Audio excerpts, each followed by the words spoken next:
Hello. I am the Reverend Dr. Katherine Grieb, the Director of the Center for Anglican Communion Studies here at Virginia Theological Seminary in the United States.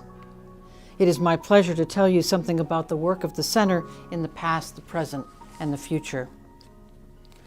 We proclaim not ourselves, but Jesus Christ, and ourselves as your servant for Christ's sake. Christians participate in God's mission in the world, and generations of seminarians have been inspired by that. It is through this same call that the Center for Anglican Communion Studies aims to play its part. For almost 25 years, the Center has been a hospitable place for inter-Anglican conversation and ecumenical dialogue. In the early years, we hosted a Lutheran Anglican commission, bishops and other leaders from around the communion, and began the practice of supporting international students studying at VTS. As time moved on, we began supporting U.S. students studying and traveling abroad on cross-cultural education programs, still a core part of our work. Interfaith work, especially around the turn of the 21st century, became important, and we had the leading role in organizing the first interreligious conference on conflict analysis and peace building in Dodoma, Tanzania. We've contributed significantly to the Academy through books, articles, and workbooks.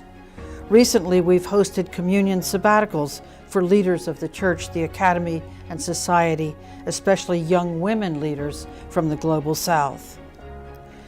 We've continued hosting leading voices on campus, from Madeleine Albright to Justin Welby to bishops from across the communion. We've had significant presences at General Convention, hosting panels on mission and the future of communion and on race in the communion.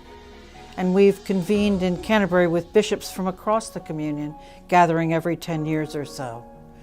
Reconciliation has in most recent years become a primary focus as we've worked to gather leaders in difficult discussions in a safe place. We have worked to practice and promote better community for the communion.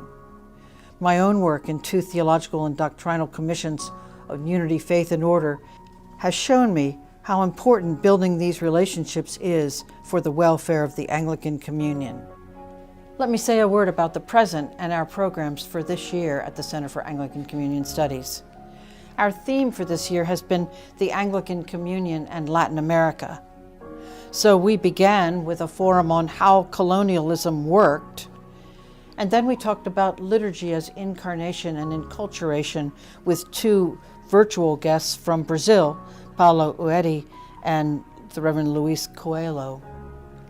And on November 2nd, the Day of the Dead, we spent an evening thinking about how to deconstruct stereotypes of Latinx people with the Reverend Javier Garcia Ocampo and the Reverend Catherine Campbell. In this spring, we began with a program with the Most Reverend Frank Griswold, former presiding bishop, on Mary and the Communion of Saints. Then we turned our attention to the all-important question of immigration and the rights of immigrants.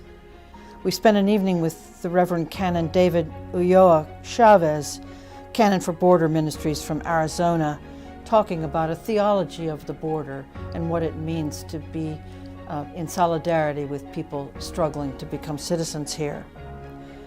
We also spent an evening with the Reverend Dr. Luis Barrios, Professor of Psychology and Criminal Justice and Latin American Studies at John Jay College at CUNY, New York, to talk about the doctrine of sanctuary and current immigration law.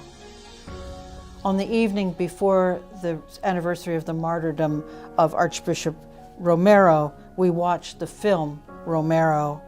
And finally, our program ends with the Most Reverend Justin Welby, Archbishop of Canterbury, who will be with us on April 28th to talk about the hot war against the earth and what we can do about making peace with the earth and with one another.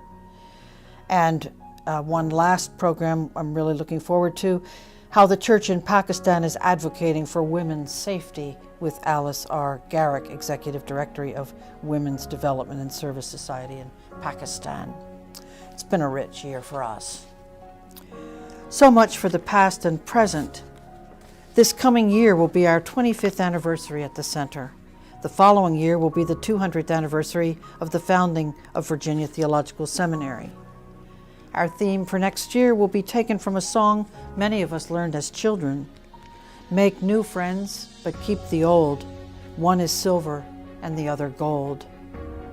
What Anglicans call the bonds of affection that unite us even at the most difficult times are our real treasures, our gold and our silver.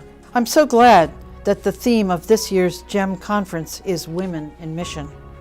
Our center is, by God's providence, living into that theme ourselves by welcoming 3 women scholars from South America, Ghana, and Kenya to spend sabbaticals with us.